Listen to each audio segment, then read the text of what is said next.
If your SimpliSafe entry sensor is showing a low battery warning or flashing a blue light, it's time to replace the battery to keep your doors and windows protected.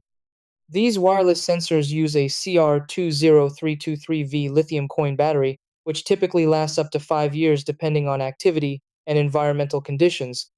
To replace the battery, start by sliding the sensor upward off its mounting bracket. Once removed, open the battery compartment and carefully take out the old battery.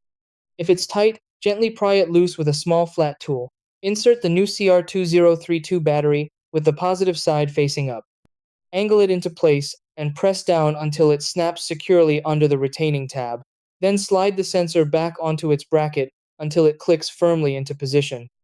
The sensor should automatically reconnect to your SimpliSafe system within moments.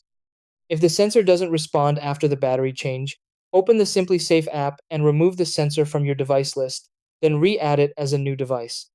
Also check alignment. The sensor and magnet must sit within about 2 inches of each other when the door or window is closed. Misalignment is a very common issue. You can also place your system into test mode from the keypad menu to confirm the sensor is communicating properly with the base station.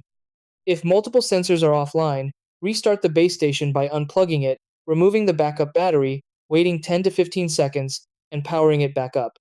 Wireless interference from thick walls or nearby electronics can also disrupt signals, so consider moving the base station to a more central location. As a final step, you can reset the sensor itself by removing the battery, holding the reset button if available, and reinserting the battery while holding the button for about 10 seconds.